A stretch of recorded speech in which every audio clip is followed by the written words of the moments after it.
Well, the inspiration for my new book, My China, really came about, I guess, by my own thoughts and feelings as an adult. I'm an Australian-born Chinese person. In the last 3 years, I've been to China about 12 times for business, and it just sort of struck me, it'd be wonderful to document all of my thoughts and feelings and impressions on this amazing, complex, diverse country. And that's precisely what we did. We travelled through 10 different provinces and cities across China, and we went into Tibet. And we not only, recorded a lot of the food culture that you find all over China and Tibet, especially the regional cuisine of China, which is totally amazing, complex and interesting.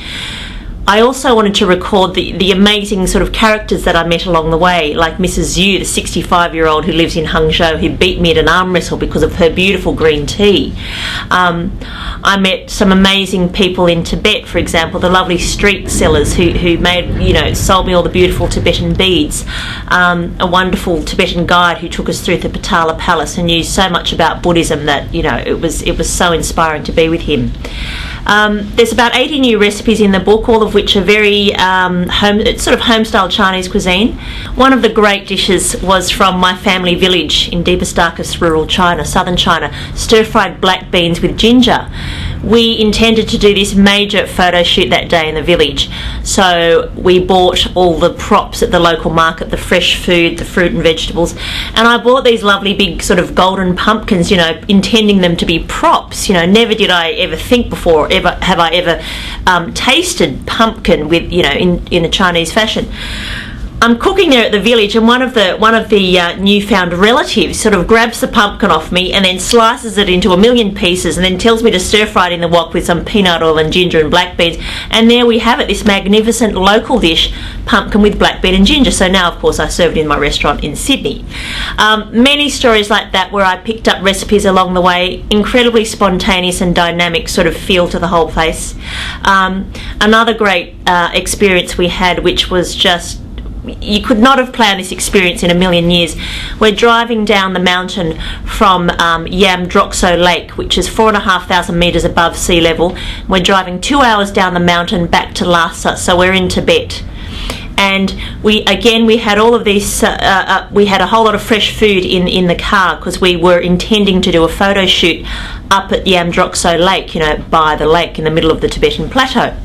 That day it was too cold and windy to do such a thing, so we canned the idea. We're driving down the mountain and then the bus breaks down. We're in the middle of nowhere. We're in the Tibetan plateau.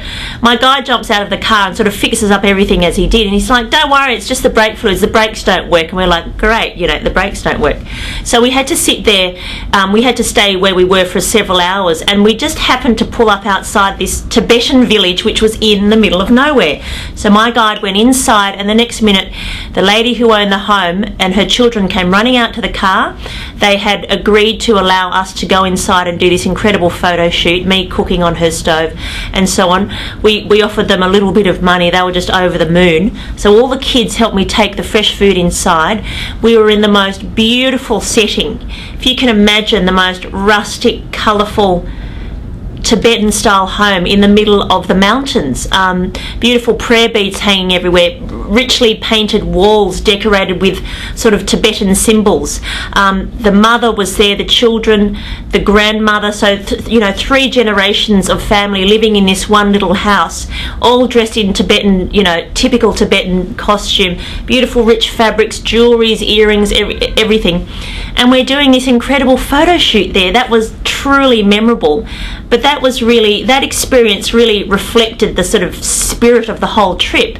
And I really hope that sort of spirit and the essence of the trip, comes out through the book, through the photographs, through the writing, an extremely personal account of my travels through China and Tibet, which I just loved.